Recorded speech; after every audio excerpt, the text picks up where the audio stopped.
Yeah, Kamari. I've got secrets. You ready? Yes. Please. Folks, make sure all cell phones are turned off before light, please. So, Jim, Henry.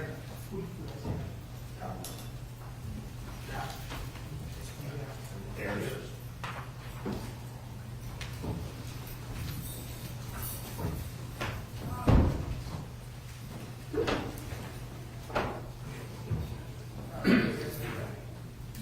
What does it say? The weird color of yeah.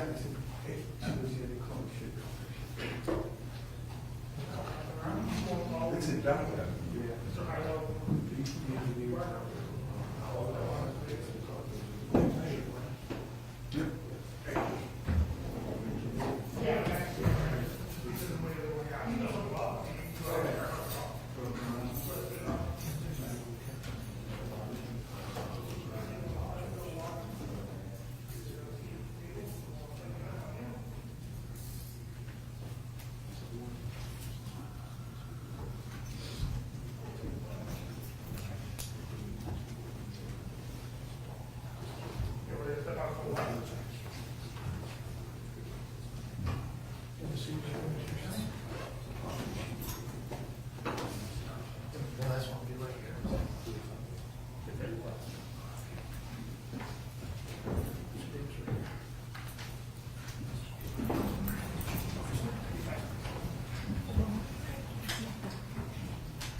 We are here on the record in case number 696461, State of Ohio versus Kamari Connor, State of Ohio versus Tremaine Davis, and State of Ohio versus Carell Ayers Moore. We are here for the purpose of sentencing. Before we begin with sentencing, I believe there is a change from the State of Ohio. Is that correct? Yes, Your Honor. Thank you. May it please the court. Good morning.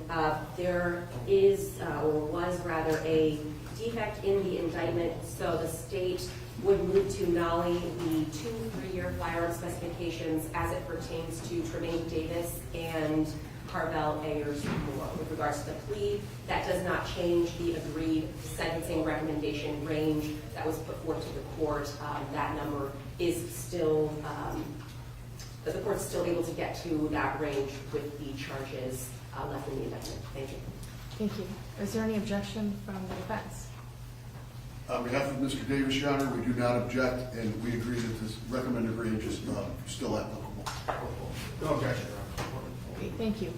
So we will begin, those will be dismissed, and we will begin with the State of Ohio. Thank you, Your Honor. In reviewing the purposes and principles of felony sentencing 2929.11a, the state does submit to the court that incapacitation is absolutely necessary and warranted with regards to the offenses that were committed by all 3 of the individuals before the court today. This stems from an incident back on October 9th of 2023 at about 12:40 a.m. We go to the evening before. A young woman by the name of Essence Cruz at about 9 p.m. on October 8th of 2023 had her 2017 silver Hyundai stolen out of the parking lot of the apartment building where she was, Rockside Park Towers in Bedford Heights. She parked at about 9 p.m. By 9:50 on October 8th, the Hyundai was no longer visible in the parking lot. From there, the individuals, 3 of which who are in the court to be sentenced today, gathered, met with and conferred with another vehicle full of individuals. Then the silver Hyundai carrying the 3 individuals in court today, Carell Ayers Moore being the driver, and Tremaine Davis and Kamari Connor being 2 of the passengers, drove to the residence at East 52nd Street in Cleveland.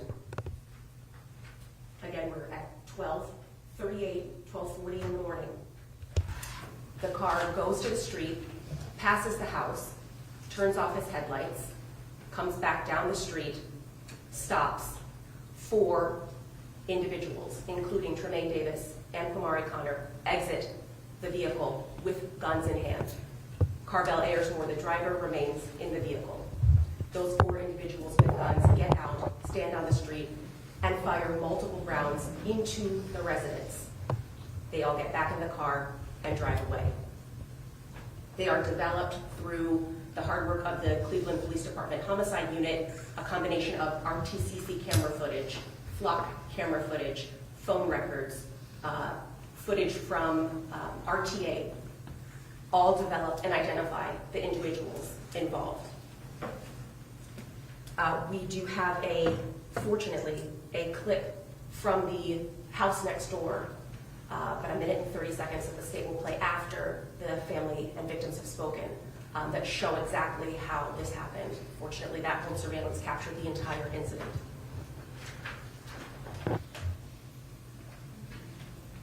Your Honor, at this time, actually, I would like the family to speak first. The state will continue with a short follow-up with regards to the criminal history of each individual involved, most likely at the time that we get to those separately. But for now, I would like to offer the family who's present an opportunity to speak. I believe we have 5 members who would like to speak. Again, that home that was shot up had multiple people, a whole family inside. Miss Cantata Todd, who was 48 years old at the time, was shot while she was sleeping in bed. She was shot through her arm and her left torso.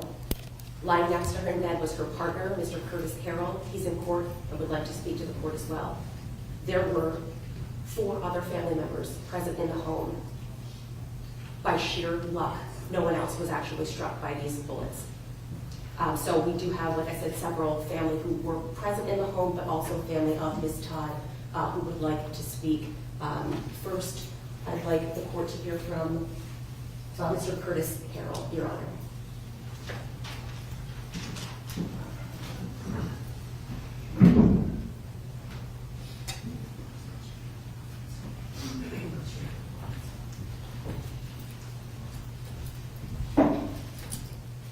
Sir, if you would just state your name and then spell it for our court reporter, please. Curtis Harrell, CURTISHARRELL.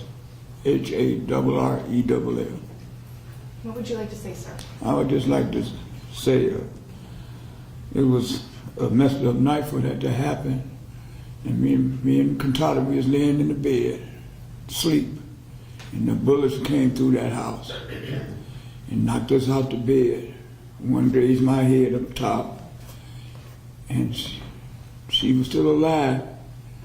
She was still alive while we was there. And I hope the court really would take care of these people, because it's senseless for youth this young to be out on the street at that time of night and just shoot up a whole house for nothing. And I really want the court to really do justice, because they took a life. And I pray for them too. I hope they learn something from this incident, you know. And I really would like for you to really do the right thing for them. Thank you. Thank you.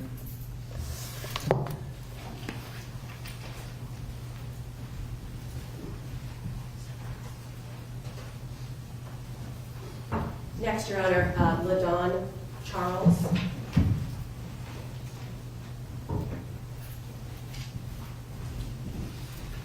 Again, sir, if you would just state your name and spell it for our court reporter. My name is LaDawn Charles. It's LaDonCharles.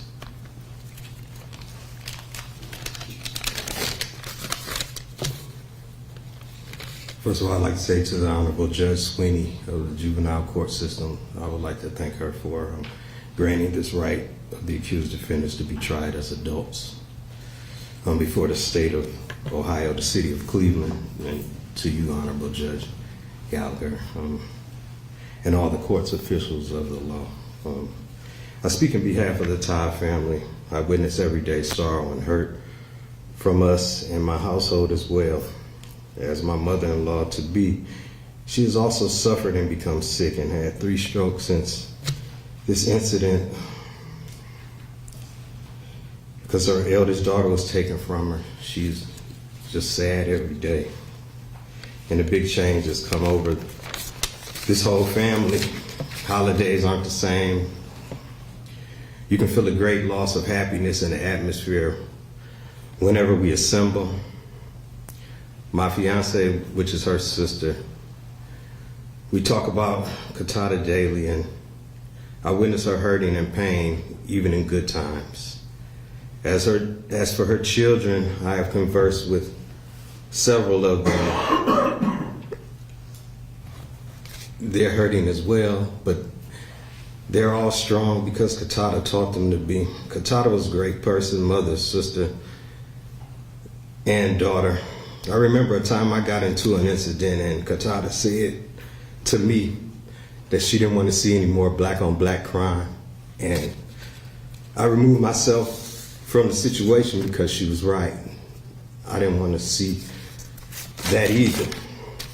But she had a happy life. She was the party of the joy of the party of the family. She just made everyone happy and laughed, and we had fun. And she was upright in her discipline and stern in her beliefs.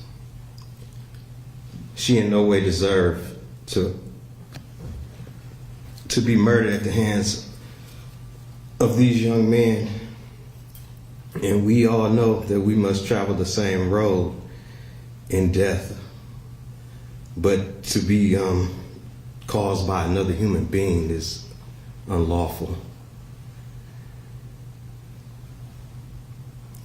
To the accused, I would like to say,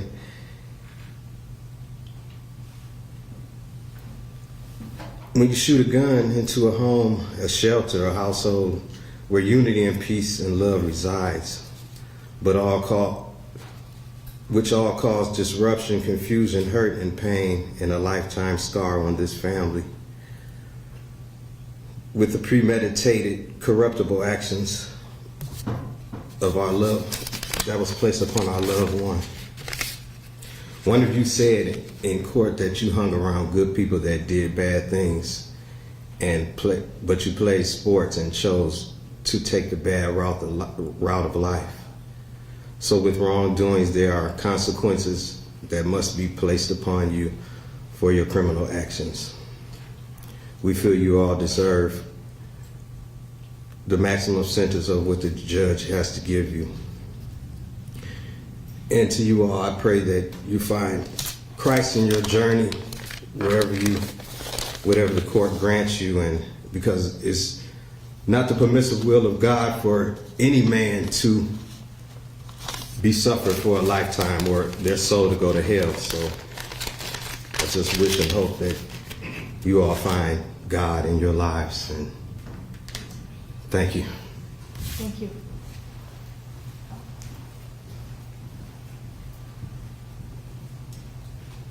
Thank you, Your Honor. Next, Victoria Marks, who's going to be on the Zoom screen.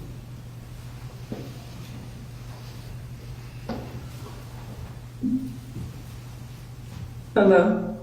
Hi, if you could just state your name and spell it for our court reporter, please. Yes, my name is Victoria Marks, Mactoria. I'm sorry. I'm here to speak for my auntie Katata, whose voice was taken from us the night those boys shot up her home. I'm sorry, shaking right now.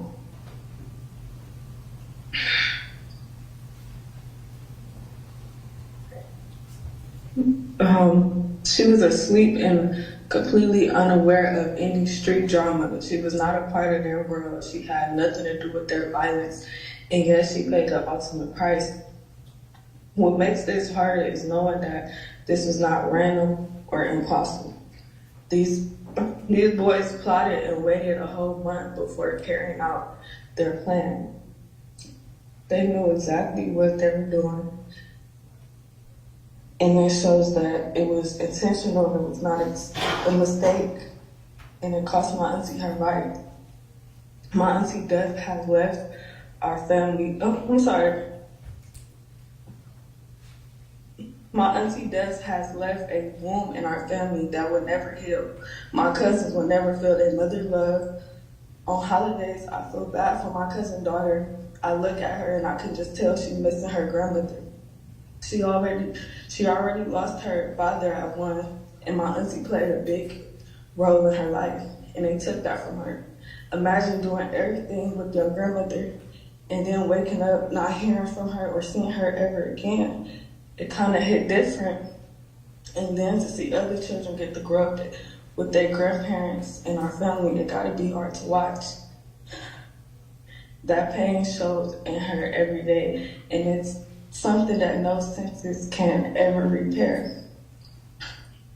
And even after taking her life, these boys continue to disrespect her memory, saying awful things like F her, and having their people fight my auntie's sons while they're in jail. And that shows no remorse, no regret, no respect for the life that they destroyed. If these boys are given only a shortened sentence, what message does that send? That you could plan a killing, carry it out, and brag about it afterwards, and then walk back into the real world after serving just a few. That will not only dishonor my auntie's life, but it will also tell the other young people that murder has no real consequence. My auntie will never get a second chance at life. My cousins will never get another hug from their mother. But if these boys are released too soon, they will get to return to their families, while ours will remain forever broken, and that is not justice. I ask that this court hold them accountable. My auntie life matters, and the safety of this community and my family deserve peace, knowing that the people who took her from us cannot hurt anyone else the way that they hurt us. I'm sorry.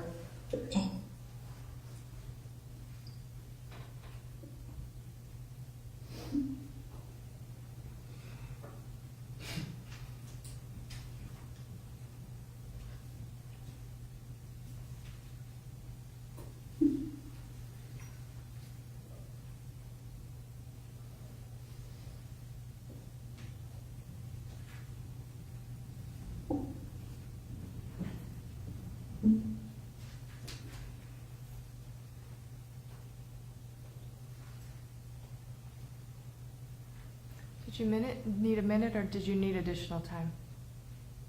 I'm done. Okay, thank you. Thank you. Thank you, Your Honor. Next, Derek Hamilton. He's not here. Victoria, he's in the courtroom. You can go ahead and mute your mic again. Oh, I'm sorry. That's all right. Derek Hamilton, D-E-R-R-I-C-K.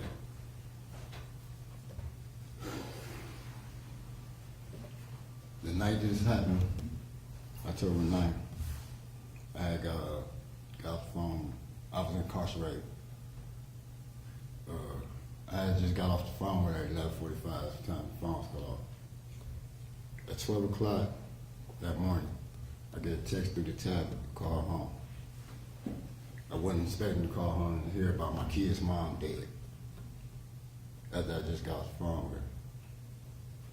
So it really messed the family up. It messed me up. On Labor Day, I had a breakdown. She was waiting on me to come home. To hear that, it tore me up.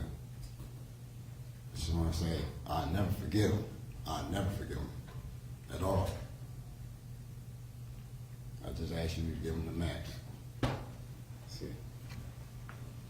Thank you. Thank you, Your Honor. And then last, Krishana, who's also on the Zoom link.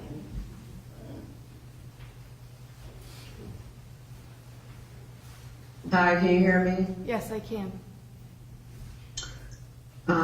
My name is Krishana Todd. Kentata's oldest daughter. Okay, you murderers kind of got off easy. You didn't get the punishment you truly deserve. If this system were truly fair, we would have gone to trial so that my mom could have had the justice she deserved. What you did was not manslaughter. You murdered her. You planned this out, and you knew the consequences of shooting into that house.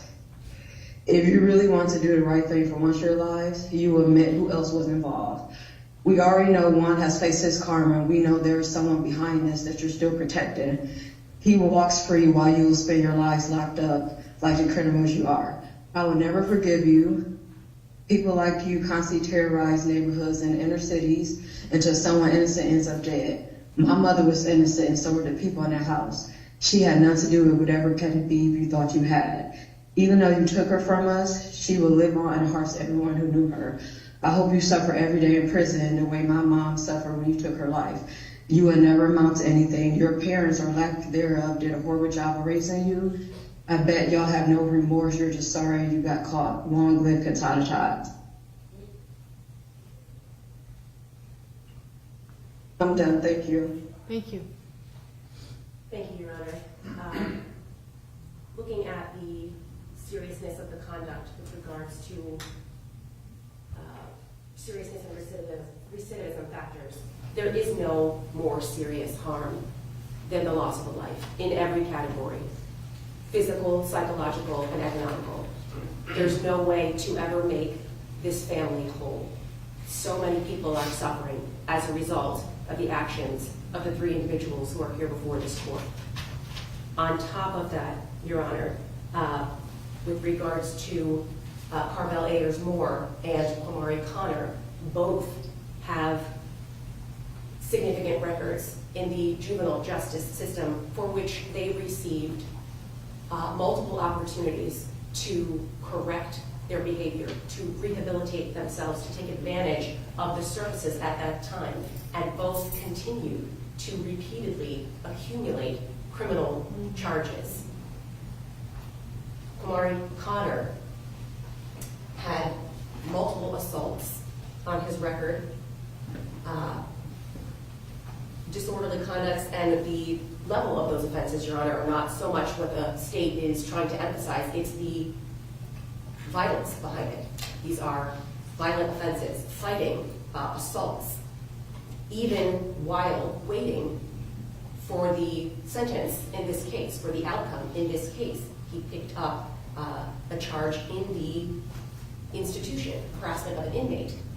He was transferred from the juvenile detention center to the county jail as a result of his violent and aggressive behavior.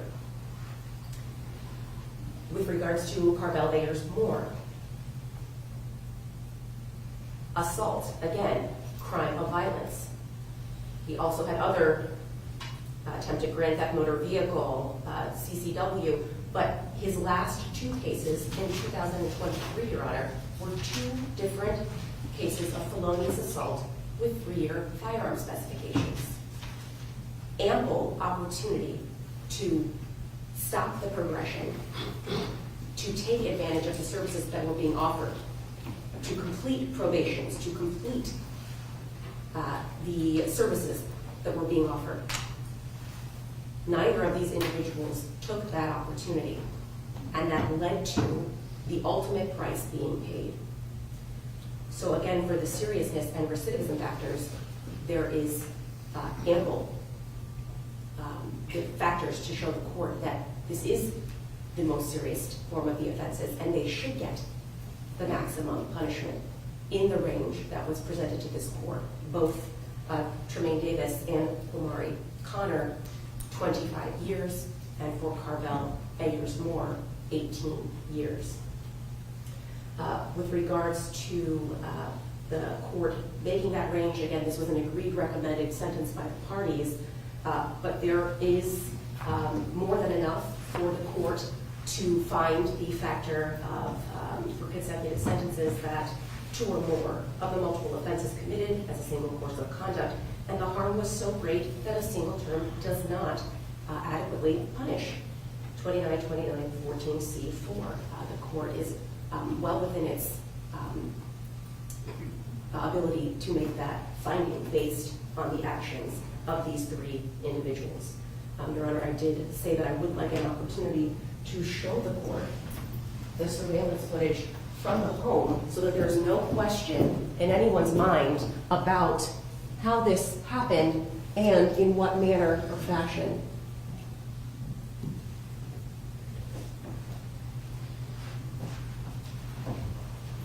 It's a minute and 30-second clip, Your Honor. It does not have audio. This is from the East 52nd Street neighboring residence. We see here this silver Hyundai, the stolen vehicle, drive down the street.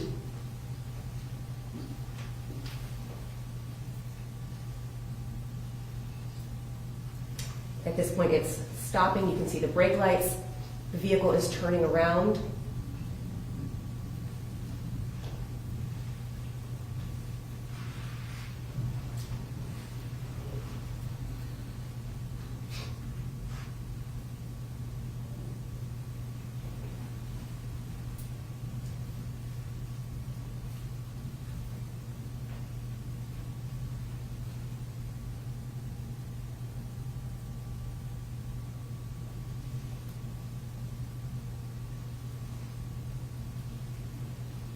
Now we see the silver Hyundai coming back down the street, headlights off. Carell, Ayers is the driver. Tremaine Davis and Kamari Connor are two of the gunmen you will see exit the vehicle.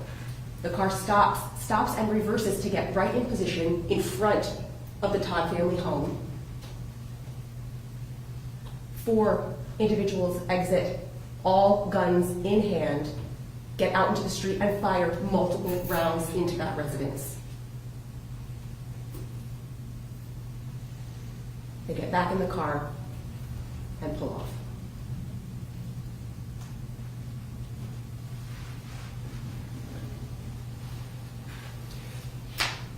Your Honor, I believe that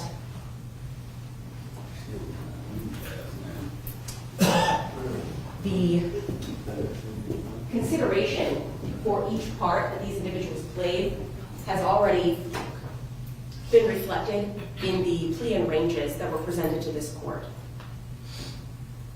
I fully feel that there is more than enough before the court to sentence them to the maximum of the ranges based on their actions. And there is no guessing about what each of them did. It's clear as day on that video.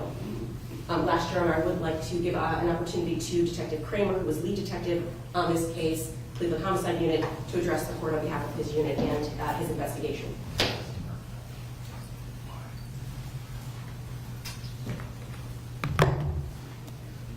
Thank you, Your Honor. Detective Tim Kramer, C-R-A-M-E-R. Your Honor, this is a case that will sort of haunt me for the rest of my career. This was clearly a senseless and cowardly act that has caused lots of pain to the Todd family. It was a planned attack, as you just saw in that video. They had to steal a car, they had to put masks on, and then all four of them had to shoot into a house blindly. This was very close to becoming a double homicide. And they are hiding other people involved in this.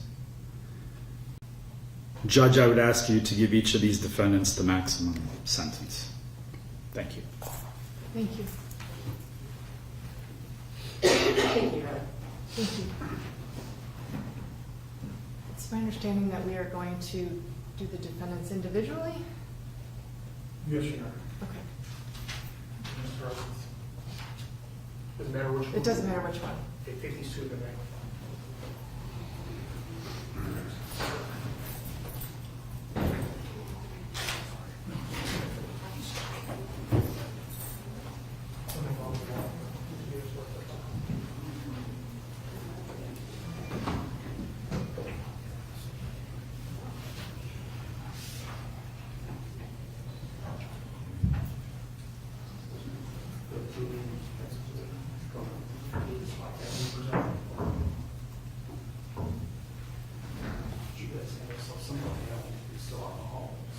copy of it, which I'll give to the representatives here.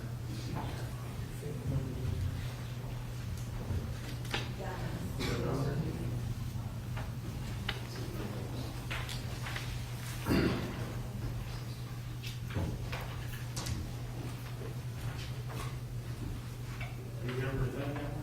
We're forward. There's two spots.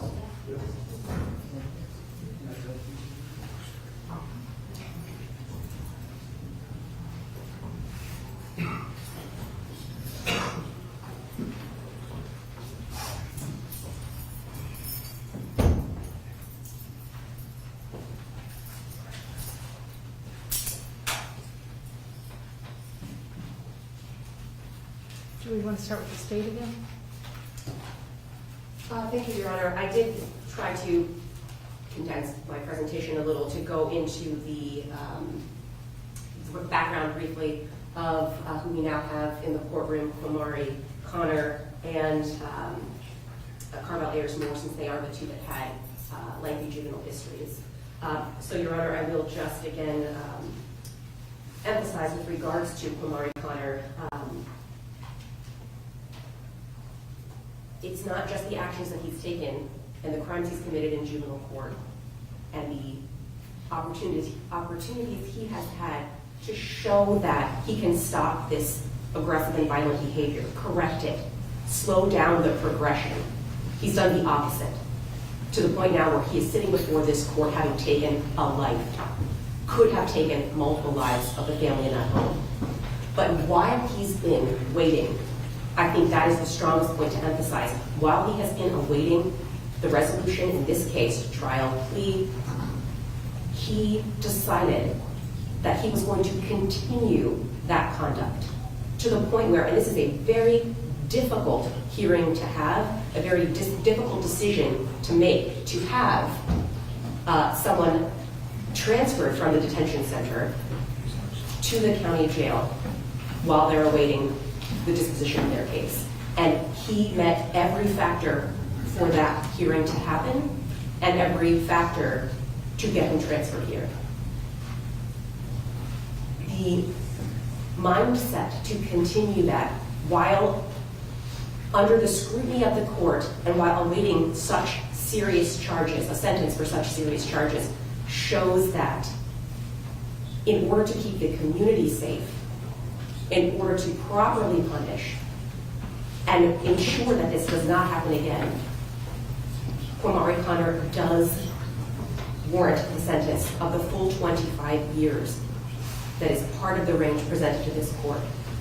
Thank you. Thank you. On behalf of the defendant?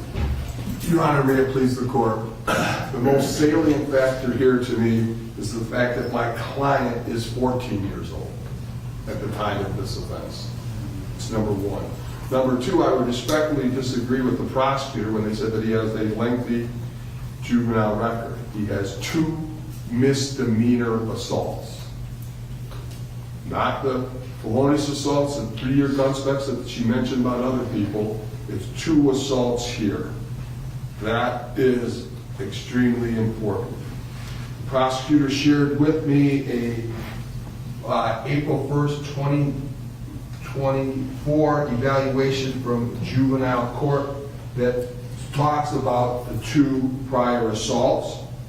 In that report, the juvenile court said that he is a young man who's both respectful and an excellent student. That's in those reports. It then further goes on to say that while he's been detained, at that point, no incidents, respectful, he's earning his credits, he's studying hard, and he participates in all programs. So I would take a 180-degree view as to what sentence you should impose here, based upon the fact that he's been incarcerated for a lengthy time, based upon the fact that he's trying to do everything he wants. I think it's a minimum sentence. But that's probably the second most important factor is Mr. Hyro and myself, when we talked to him, said that he needs to think about what he's going to say in court. And unlike most defendants that I represent, he actually sat down, wrote something out, and was prepared to read that. Mr. Hyrule and myself didn't write it for him. We didn't. It was all him. And I think you need to take that into consideration. Furthermore, during the course of this case, some of his relatives assisted the police in this case by pointing out who was in the picture. I think he learned an extremely valuable lesson from that. And I think for all of those factors, I think he should receive an 18-year sentence. Thank you. So what would you like to say?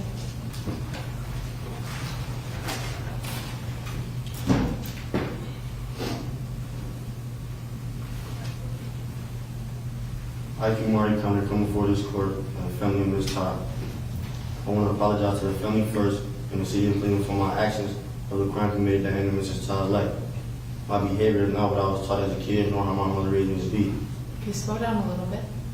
I take full accountability for the pain that I have deeply caused. I know I'm not able to replace Ms. Todd's life or do anything to bring her back. I cannot fathom losing a parent because my mom is all that I ever had. I want you to know during my time of incarceration, I have thought about the damages to the family that I have caused. You may not accept my apology, which I'm truly sincere about. I'm asking for true forgiveness and a second chance at life. I will use the remaining time of my incarceration to better myself into society, being a part of society by being in programs, finishing school, also channel on troubled youth and indulgence in mental health awareness. I would like to send my condolences to the family at this time and continue to pray for the family. Anything further? No, Your Honor. Thank you, Your Honor. Thank you.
After considering the purposes and principles of sentencing under revised code sections 292911 and 292912,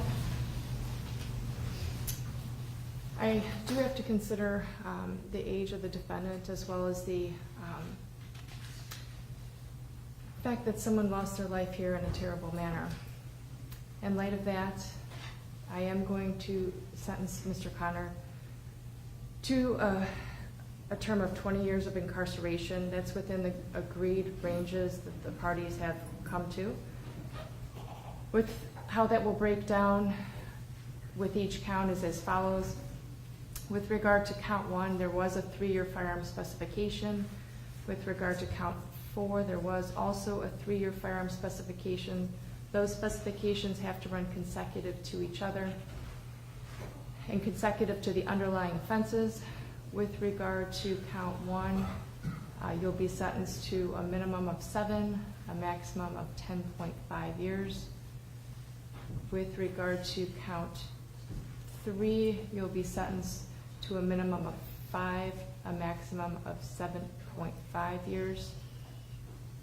Again, with regard to count 4, there is that 3-year firearm specification, which has to run prior to and consecutive to the underlying account, to which you'll be sentenced to 5 years.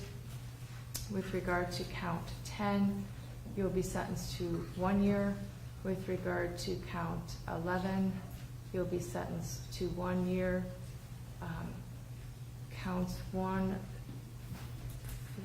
3, 10, and 11 will run consecutive to each other to make that a total of 20 years of incarceration, being the minimum.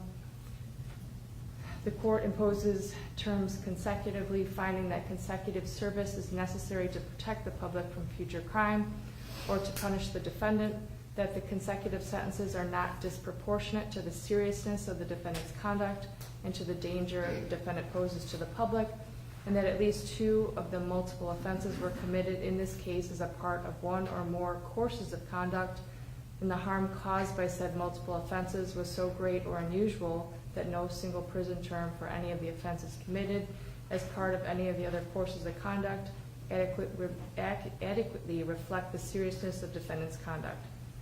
Also, the history of defendant's criminal conduct demonstrates that consecutive sentences are necessary to protect the public from future crime by the defendant.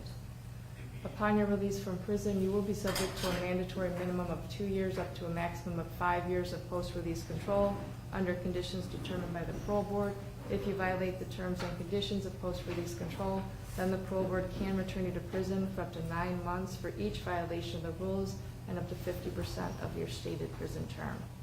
You will be granted credit for all time served in this case, and any court costs will be waived in this matter.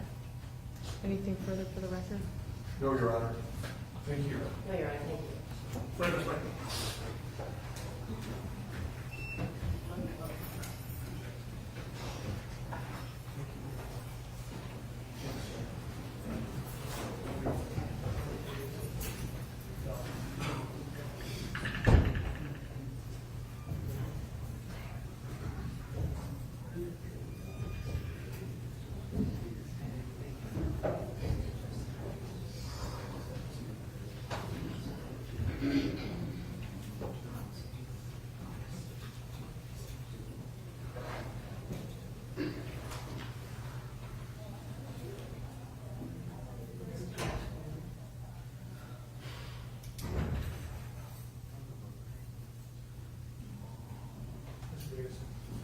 You guys want to start on that?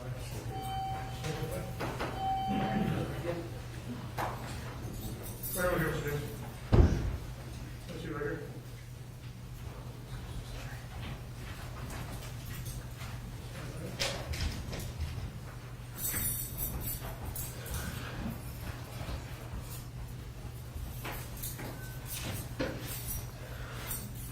We now have in the court Mr. Tremaine Davis.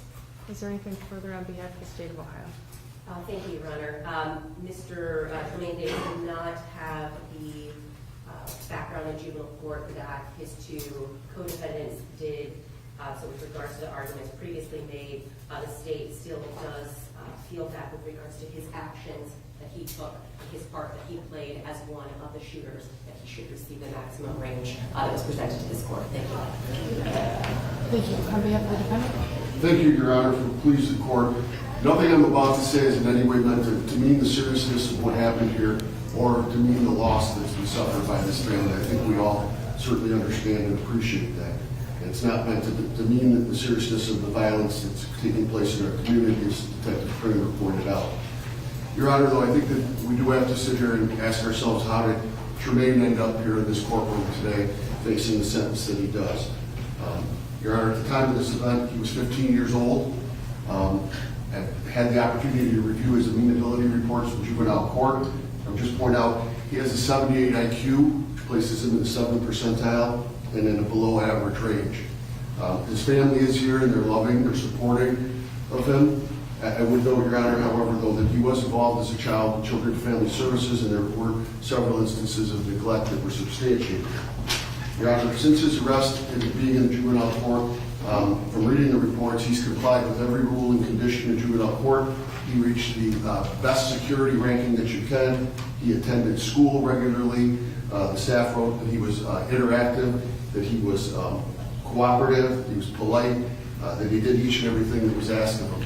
Judge, he completed a number of programs while he was there. He completed the Edwin's Culinary School program, the gardening program, and several other programs so that he could take advantage of the time that he was there. Your Honor, there's no excuse for what happened here. I know at the appropriate time, Tremaine wants to apologize to the court, the community, and certainly the family. All I can say is that on this night, I think these 14 and 15-year-old kids were using marijuana, which was documented, and did some things that they obviously should not have done. And Judge, we just ask you to consider all of that in imposing a sentence. Thank you. Anything further?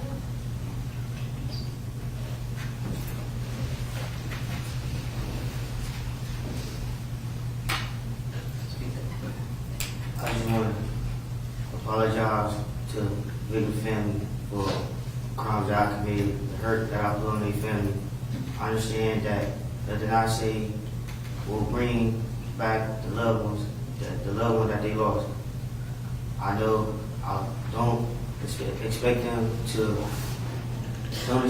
forgive me, because if the shoe was on the other foot, I would do the same thing. I just want to let everybody know I sincerely apologize. It's not the way I was raised, not the way my family taught me to be. I just want everybody to know, like, words can't really express like how I feel and the sorrow I feel for the people that I hurt and the hurt that I put on his family. I can't, like, I don't know, it's like, I can't really, nothing I can say really, like, bring back or take back what I did. I just accept full accountability for what I did, and I accept the time that you give me behind my actions.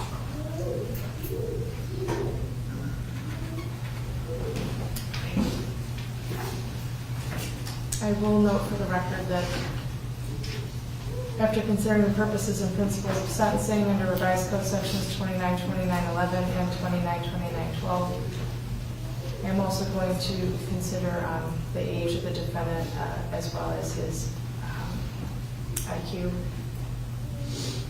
At this time, the court will sentence him to a total period of incarceration of 18 years. The way that will be brought down is as follows. With regard to count 1, he'll be sentenced to a minimum of 10 years, a maximum of 15 years. With regard to count 3, he'll be sentenced to a minimum of 5 years, a maximum of 7.5 years. With regard to count 4, he'll be sentenced to a minimum of 3 years, a maximum of 4.5 years. With regard to count 10, he'll be sentenced to 1 year. With regard to count 11, he'll be sentenced to 1 year. Counts 1, count 3, and count 4 will run consecutive to each other.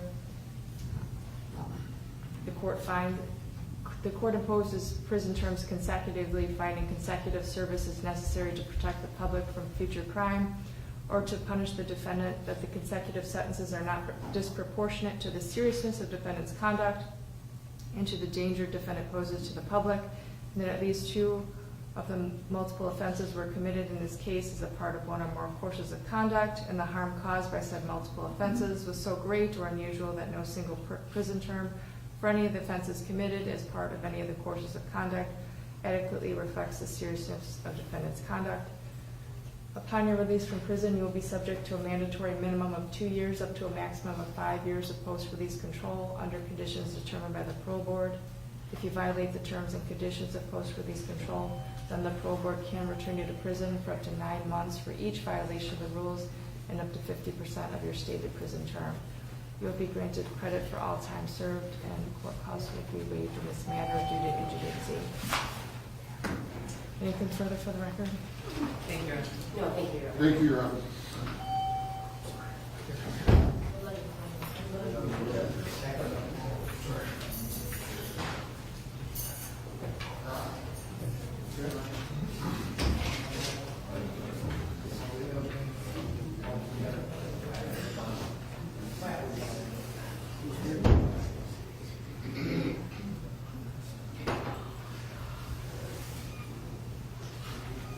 Yeah, we'll go through it.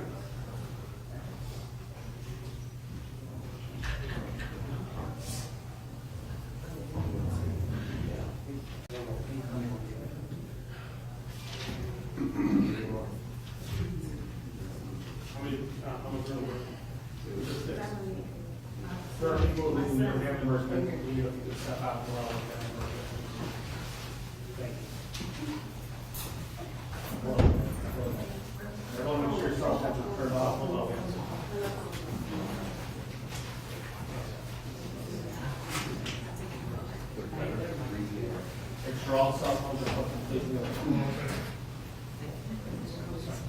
And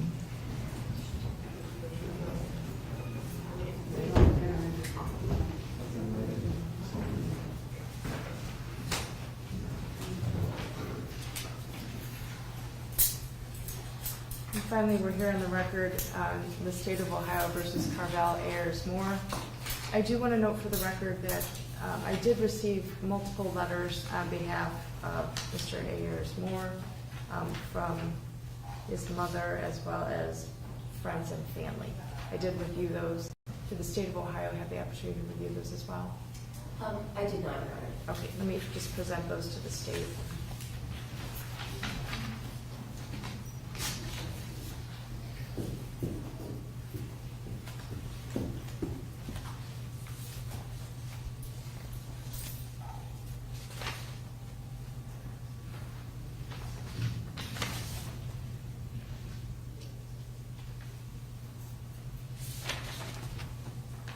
Thank you, Your Honor. Thank you.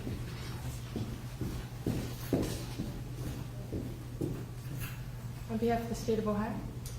Thank you, Your Honor. With regards to Carell Ayers Moore, he does have the most troubling prior criminal history of the three co-defendants. Again, he is the driver of this setup, but with regards to his criminal conduct leading up to this and including his involvement and his part and equal actions that led to what happened to this family in that house. But for him being the driver, they don't get there.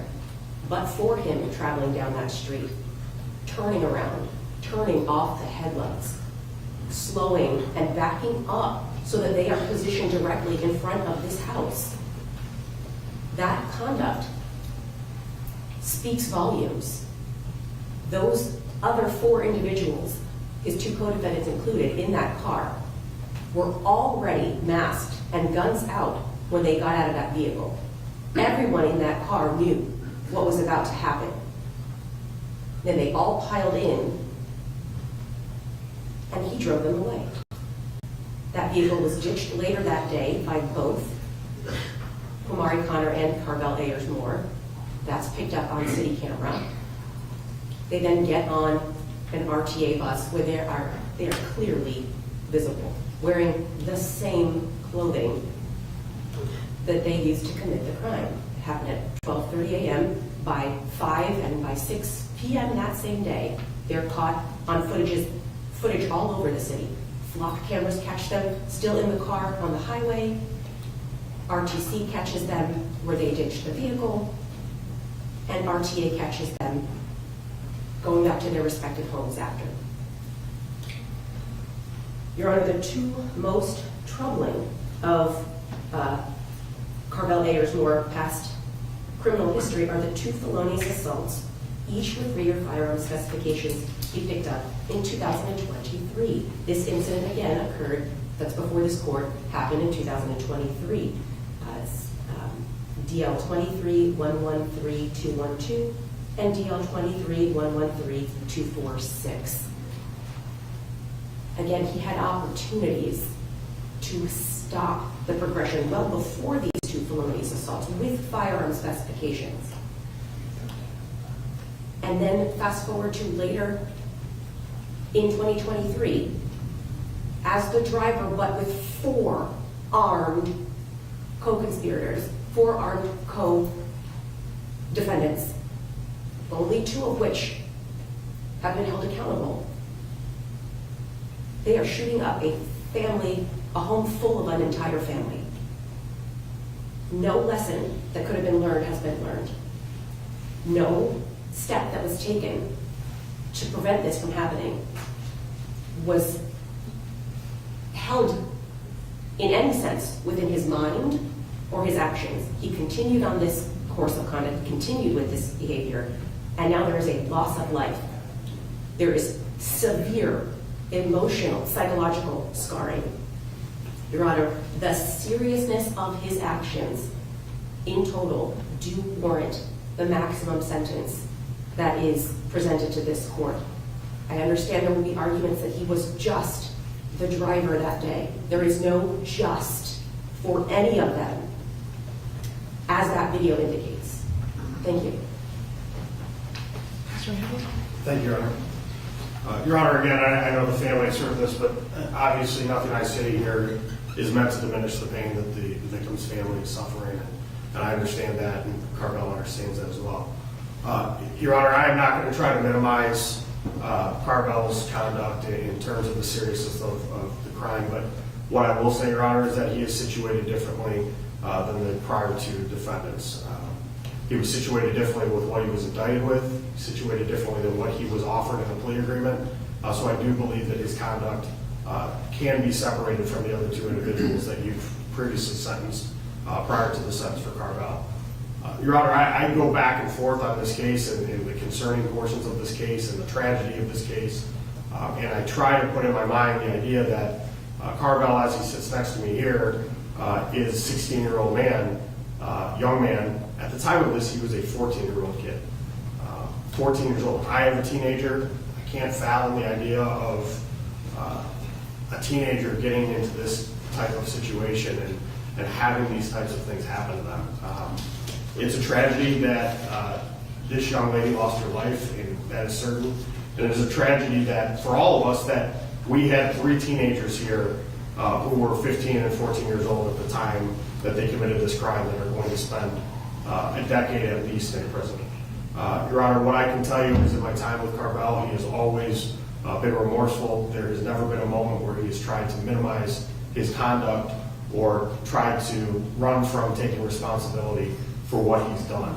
Obviously, Your Honor, I provided the court with, 15, 16 letters from people that know Carell and love Carell and want the best for him, and you have a glimpse into the person that they think he can be, and I think that in his own mind he wants to get there as well.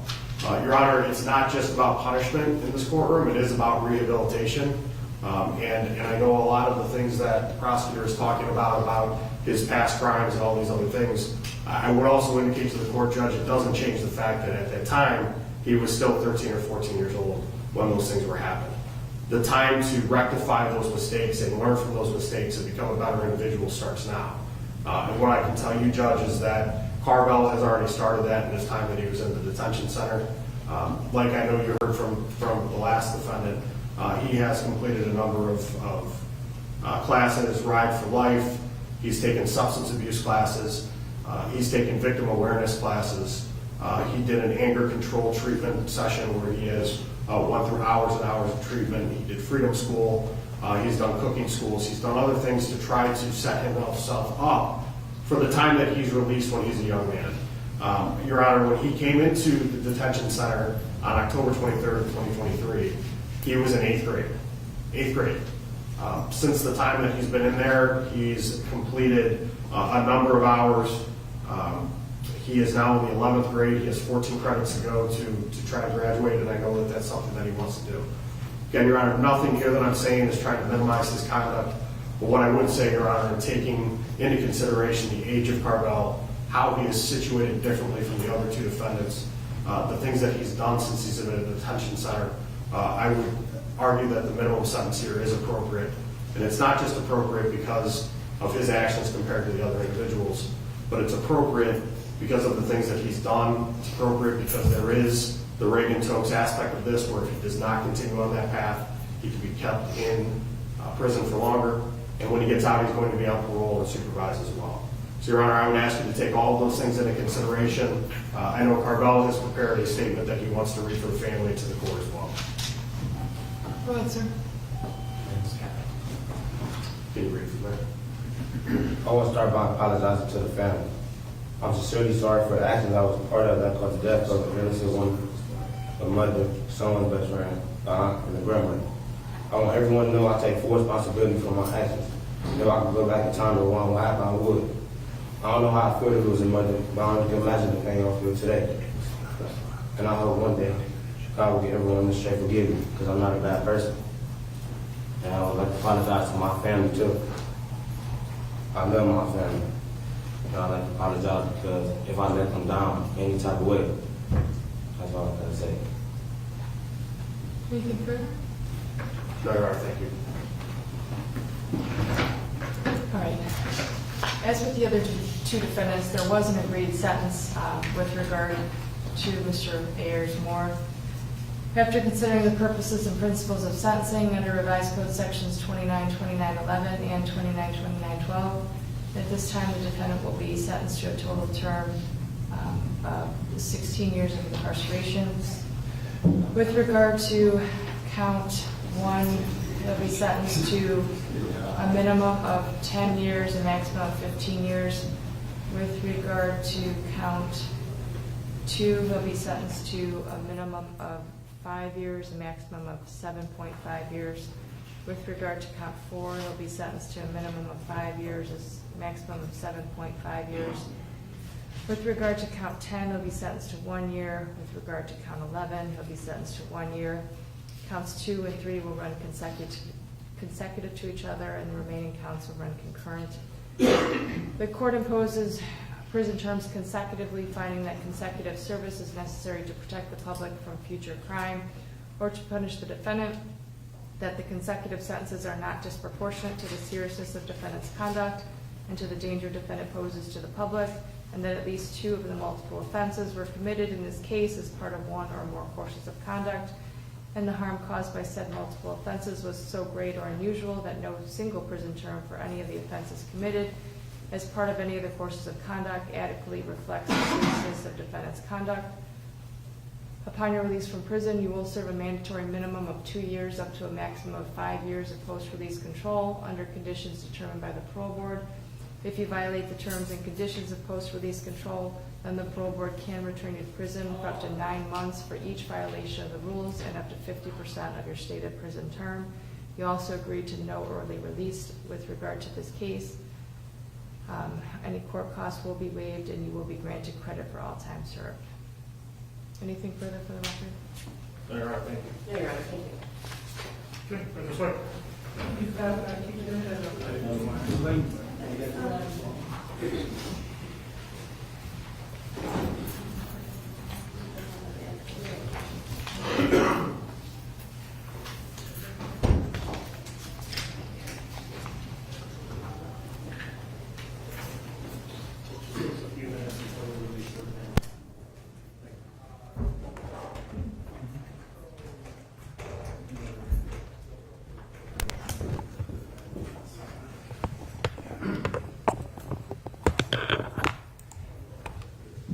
Krishana, if you can hear me, I'll give you a call to go over anything you have questions about, okay?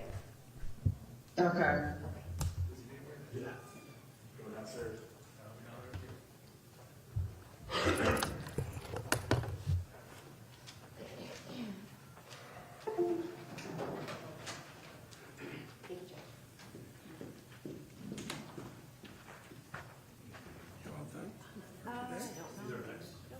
Check your call sheet.